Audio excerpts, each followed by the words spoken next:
Barron Ridge Speakers Agency proudly presents Speaker Spotlight, highlighting one of our keynote speakers from across the nation.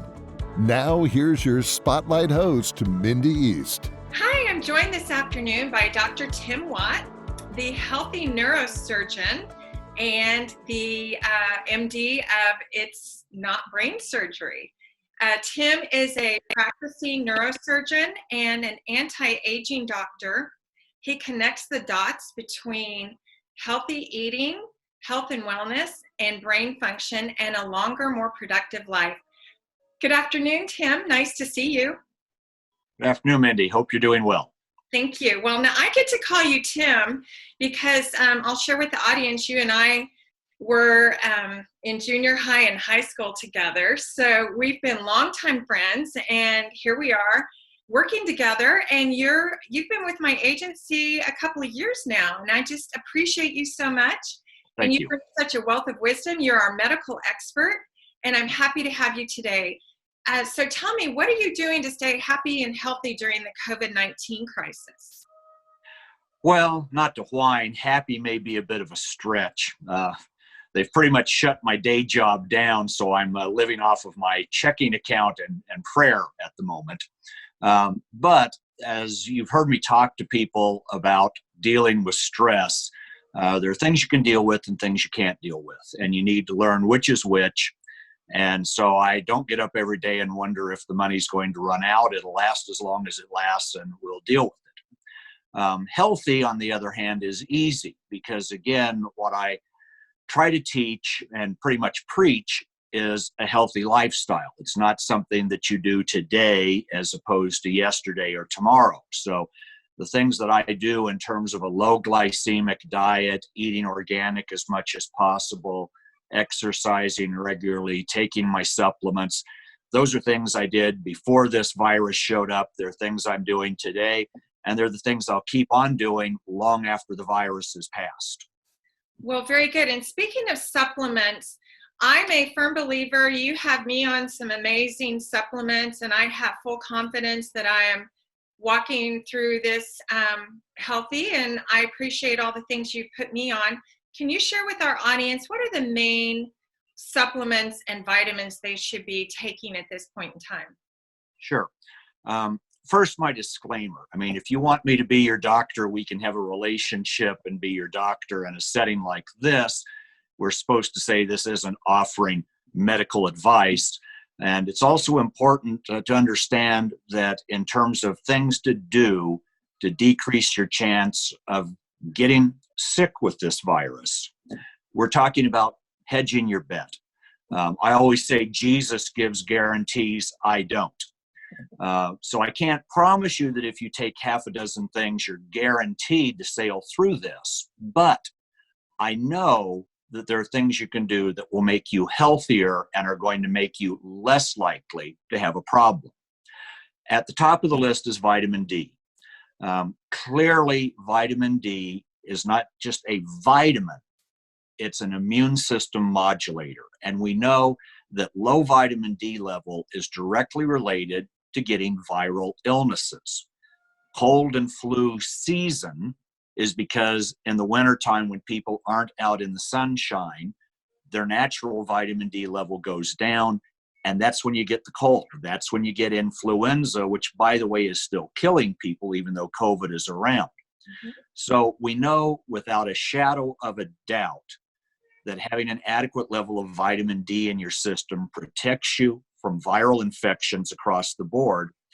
And there's actually some papers that are coming out now, even though everything's very premature, but there's good evidence building that having an adequate vitamin D level also protects against getting COVID-19. And that's just self-evident. It protects you from every other virus out there, so why wouldn't it be helpful for this one too? So vitamin D is at the top of the list. Zinc is very important, and there's actually two issues with zinc. One, it also is an immune modulator. It's important in keeping your immune system healthy. It also has some functions that in terms of fighting this particular virus, the zinc may actually play a role and what's going on biochemically that helps you deal with fighting off the virus. So zinc is up there on the top of the list. Vitamin C is very high at the top of the list. And again, Linus Pauling, the only person to ever win 2 Nobel Prizes, is the one that did the pioneering work showing that vitamin C could prevent people from coming down with a cold, could prevent people from coming down with influenza. And again, there's at least one hospital study that's showing that the length of stay in the hospital, actually in the ICU for people with COVID-19, goes down with vitamin C treatment. And there are some hospitals that are actually using high-dose IV vitamin C as what appears to be a very promising and effective treatment. So vitamin C is also up there at the top of the list. There's a lot of other things that can be helpful. A substance called Epicor, which is a brewer's yeast derivative, has been shown to decrease viral infections. Magnesium and resveratrol, quercetin. There's a long list of things that could be helpful. But again, the big guns, vitamin D and vitamin C. And it's important to understand that the RDA, the recommended daily allowance, across the board, these are woefully low. They've been based on the premise of how much of a vitamin or substance that you need to not get the deficiency disease. A severe deficiency of vitamin D causes rickets, a disease that cripples bones in children. I've been practicing for longer than I want to admit. I've seen one case of rickets. So great, we've stamped out rickets, but the amount of vitamin D to keep you from getting rickets is nowhere close to the amount of vitamin D you need to optimize your health and decrease the chance that you get a viral illness. Same thing with vitamin C. The vitamin C recommendation was based on how to not get scurvy. All right, the sailors of the world are no longer dying of scurvy, but the amount of vitamin C that you need to not get scurvy has nothing to do with the amount of vitamin C you need to take to be optimally healthy. So I discourage people from saying, well, I took my multivitamin, so I'm good. The problem is to get the amount that you really need of all the vitamins that are in your multivitamin, it'd be about the size of a softball. So how do they make it swallowable? They make it tiny. How do you make it tiny? You put in little tiny amounts. I start all my patients on 5,000 units of vitamin D a day. And right now, the wife and I are taking 10,000 units a day. What you really want to do is talk your doctor into checking your vitamin D level and get that vitamin D level up around 80 or 90. Don't settle for 30. Your family practice doctor will say, oh, your level's 35. That's great. No, that ain't good enough. You need to really push it up there. And again, right now, I'm taking 6,000 milligrams of vitamin C a day, which is still less than the amount that Dr. Pauling recommended.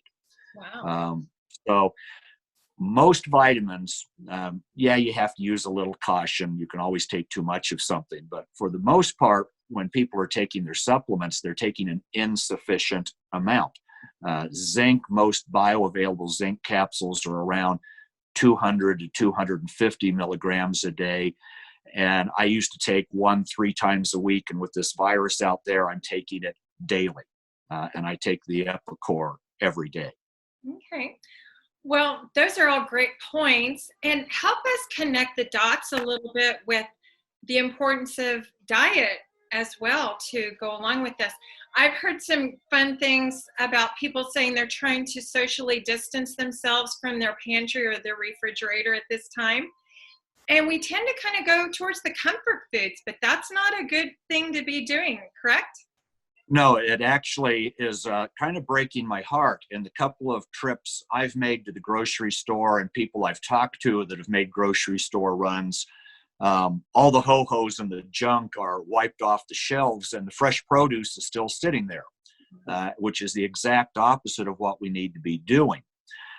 Your diet by which I mean not a diet like all grapefruit or Atkins or Pritikin or whatever the diet of the week is, but what you eat on a regular basis is the single most important factor for your health, day in, day out, epidemic or not. And a low sugar diet is the most important aspect that you can adopt to optimize your health.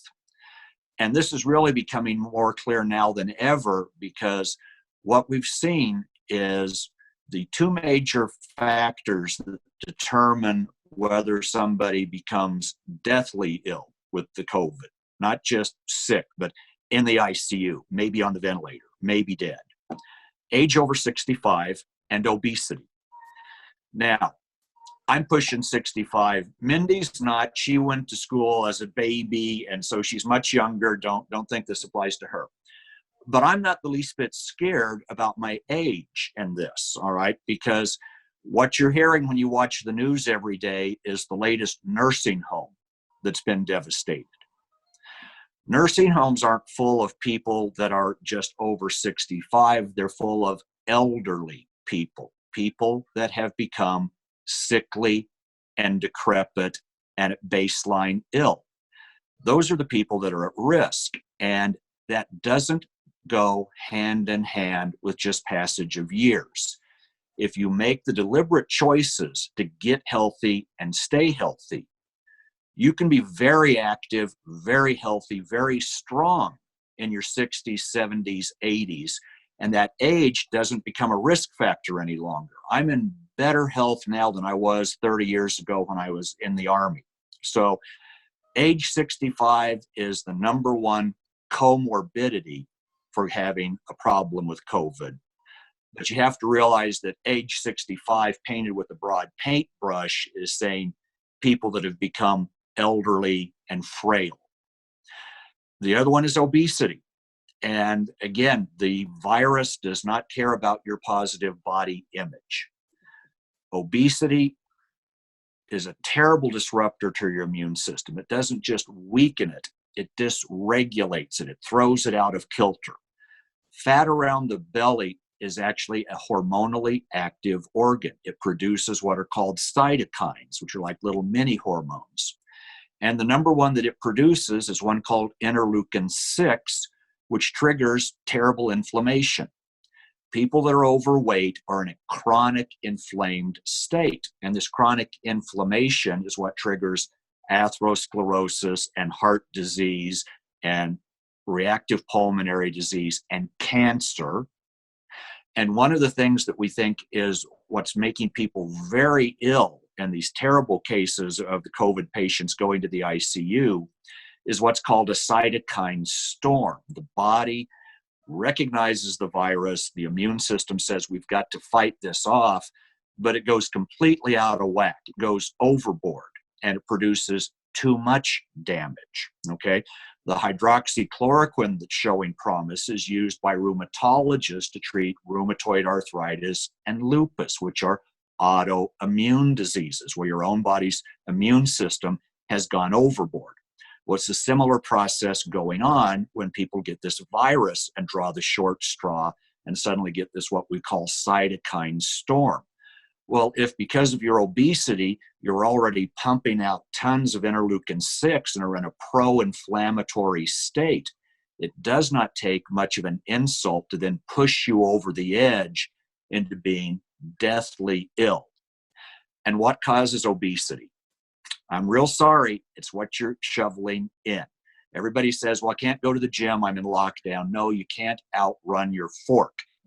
And high sugar diet is what jacks your insulin and causes inflammation and tells your body store fat. And that's not just table sugar. It's grains, it's breads, it's pastas, it's potatoes. So again, people say, well, I'm scared, I'm locked up, I'm going to have that comfort food. Okay, so they're having Cinnabons, or they're making pancakes, or they're making macaroni and cheese, and they could not be doing anything worse except maybe French fries or potato chips, because then you've added vegetable oils that are inflammatory and toxic. So unfortunately, a lot of people, as they've taken to ground hiding from the virus, are shoveling in the absolute worst thing they could be doing to themselves, because you're hurting your baseline health.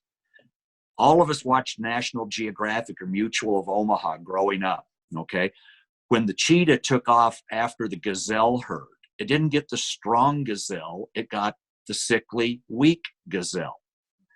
This virus is the gazelle running through our herd right now.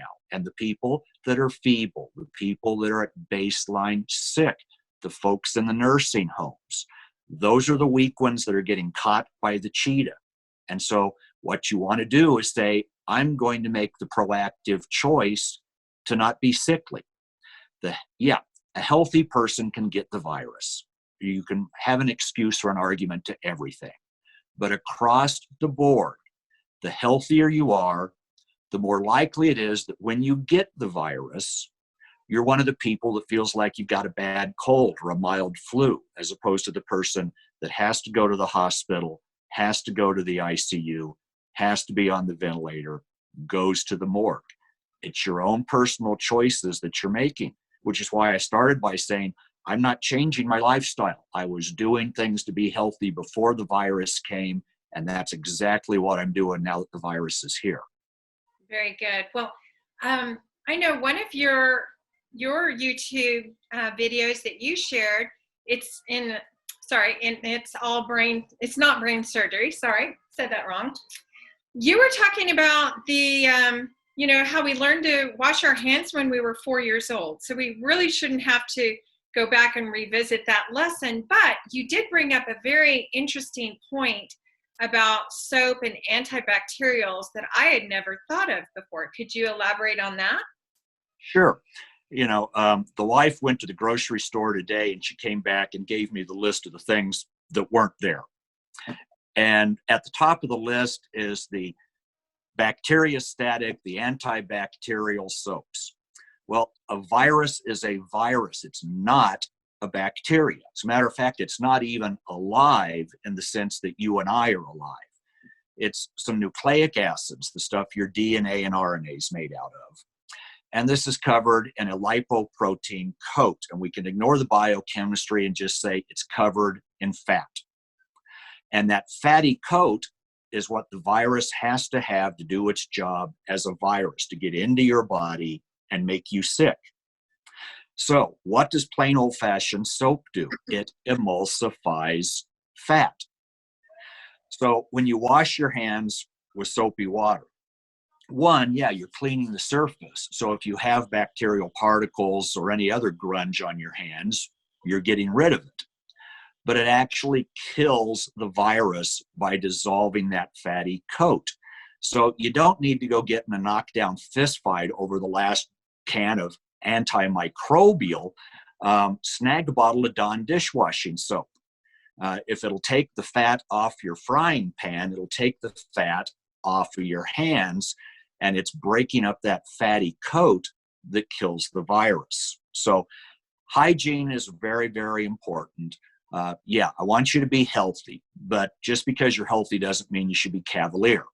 So wash regularly, wash a lot, sanitize, but you don't need to be using the latest and greatest antibacterials or grinding up your leftover tetracycline and sprinkling that on things. Soap, plain old soap, that's the ticket. Okay. And in terms of people out and about, by the way, I'm having a hard time not laughing at people with their gloves and their masks. The problem is that, and again, no matter how I say this, it comes out wrong. And people that are watching the briefings from the White House every day have already heard the Surgeon General say, wear masks, don't wear masks. And everybody's going, well, what the heck?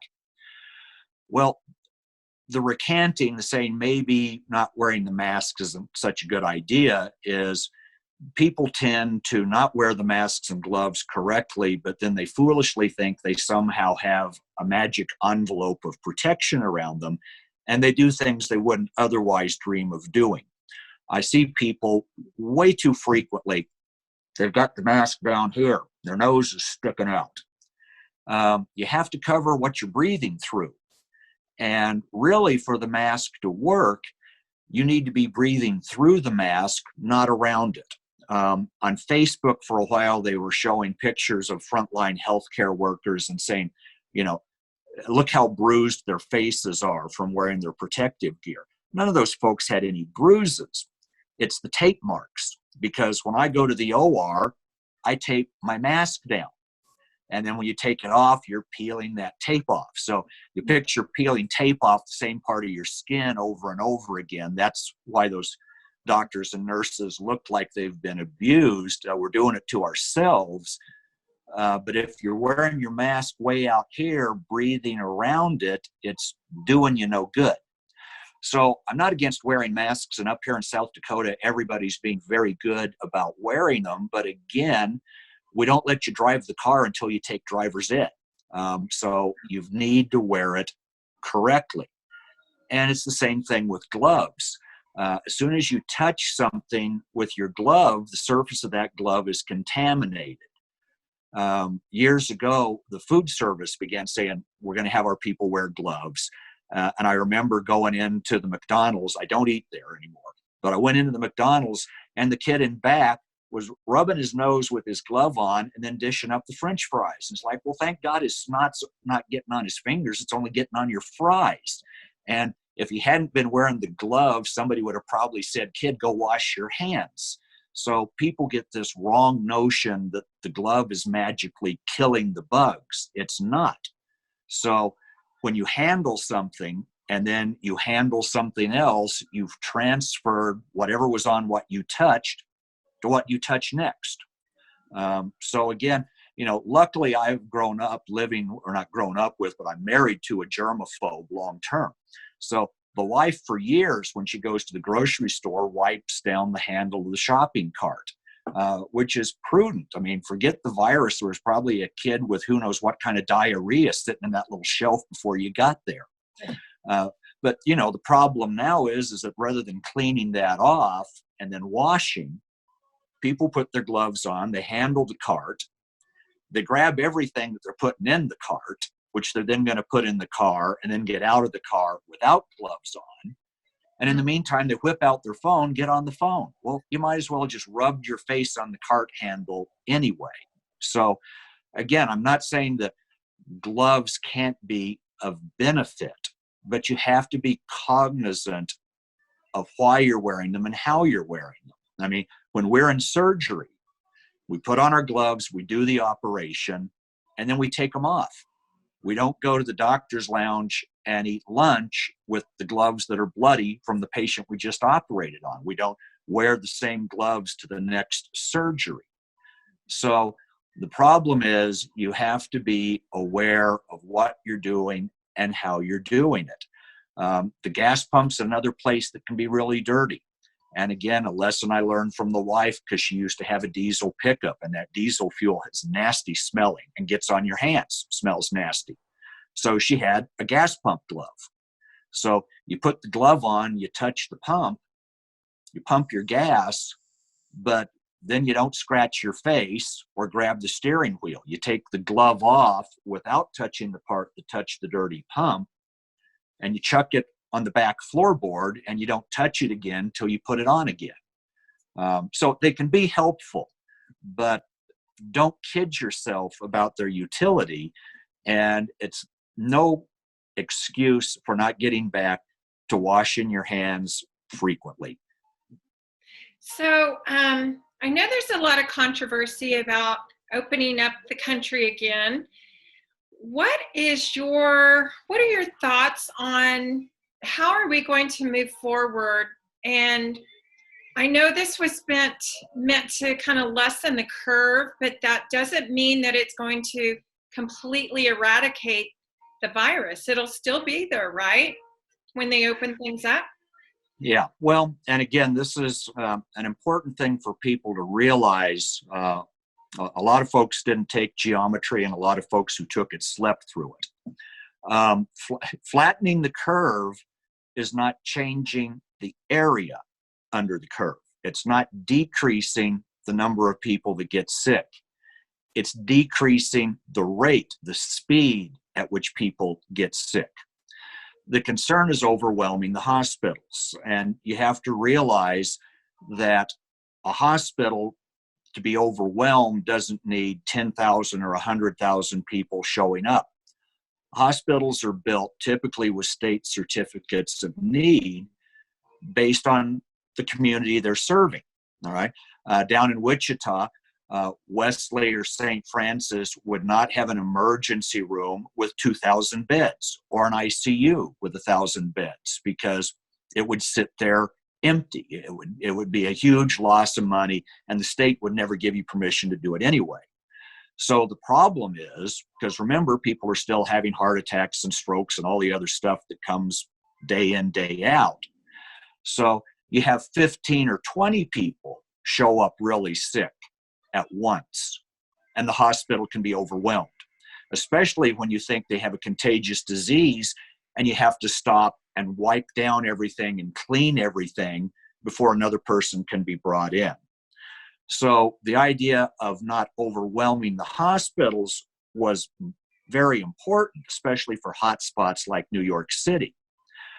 But it doesn't mean fewer people get it. And what it actually does mean is we stretch this process out. Instead of everybody getting it all at once, we're still getting it, and we're getting it long term.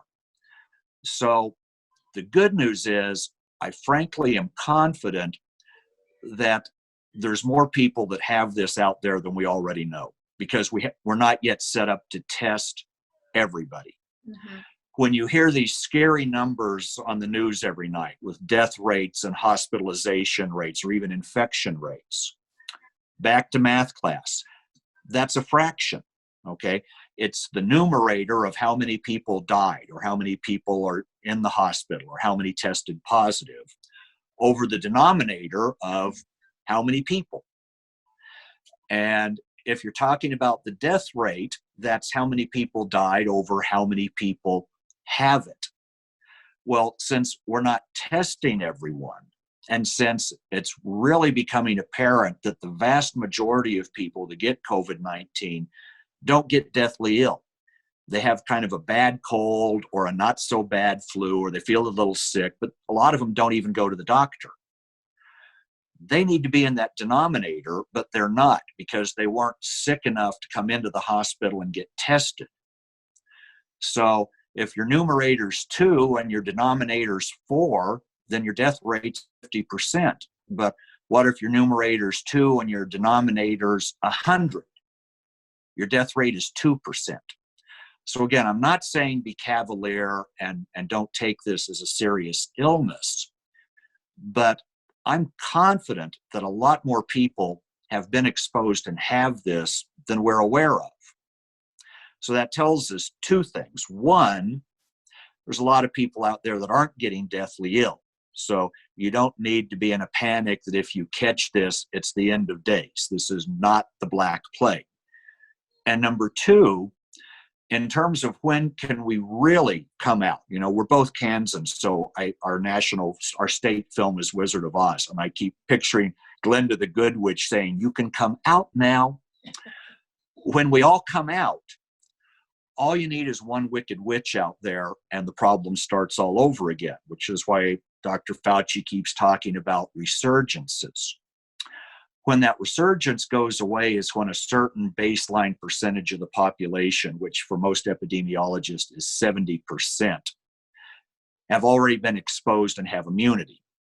And again, the good news is we may be closer to that than we already know. And we're not going to really know until we're able to test everybody. And it's easy to sit in your armchair watching the news and say, well, darn it, just test everybody. But there's a lot of people out there, so it's not something that just happens overnight. But again, as we get more and more people that have a baseline immunity, and by the way, if we got more and more people healthy, so even if they weren't already immune, they were less likely to get seriously ill, then it becomes easier to get back into the swing of things. And again, I live in a town that we have hardly any cases at all. I usually I'm mopey because I live in such a small town, but when the epidemic comes out, all of a sudden being isolated in a small town has a pleasant spin to it. There you go. But Wichita doesn't have a subway system. I mean, why is New York City in such a dire strait? It's not that the people in NYC are inherently sicker than the people in Wichita, but they're packed in tight and they have that mass transit system, and it ran like wildfire. A place like Wichita, where people are driving to work in their own cars, it's not going to spread as fast. Mm-hmm. And a place like Rapid City, where there are fewer big companies and fewer concentrations of big people, it's going to spread even slower still. But pretty much everybody at some point is either going to get this or eventually be vaccinated for it. It's one of the two. Okay. So again, I'm going to keep harping on get healthy and stay healthy, because no matter how long you hide under the bed, sooner or later, the good witch of the north is going to say, come out now. And when you do, you're still going to be exposed to people that might have it. So you need to hedge your bets with your own personal health so that if you contract it, you become the person that's a little achy and has sniffles, not the person who's deathly ill. Well, very good. And I love how you emphasize the health aspect. And of course, you're, you call yourself the healthy neurosurgeon. So if anyone out there would like to have Dr. Tim Watt come and speak to their group or their organization, once you start putting conferences and events back up there, we'd love to come and benefit your group. And Dr. Watt is available also for a webinar or a workshop event. And please follow him on his YouTube channel, It's Not Brain Surgery. So, of course, if you'd like to book Dr. Watt, you can contact me. And Tim, in closing, what is your silver lining in all this? Well, I have to try really hard not to say I told you so, because that's not socially acceptable. But what we've been talking about for the most of this little conference is how your health affects whether or not you get deathly ill from this virus. And I have been begging people to get serious about their health, because you don't have to get heart disease, you don't have to get cancer, you don't have to get Alzheimer's. You can make the choices to prevent that. And people tend to be slow to change their ways, because until you get the diagnosis of breast cancer, it's something that happens to someone else. So it's easy to ignore. COVID-19 is hanging over everybody's head. And so I am hoping that if nothing else, this becomes an exclamation point on what I've been saying, that people need to start taking their health seriously, so that you hedge your bets, that you're not just here today, but you're here tomorrow and the day after that, playing with your grandkids, doing the things you want to do. Very good. Well, Tim, thank you. You're one of my favorite speakers, one of my favorite people. You're always fun to be with, and I enjoy visiting with you, and I always learn so much. So once again, thank you. I appreciate you, and thank you for your time and your wisdom today. Oh, thank you, Mindy. You stay well, all right? Will do. Thanks for watching. Please join us next time. For more information on booking a keynote speaker or event MC, contact Mindy East at Barron Ridge Speakers Agency.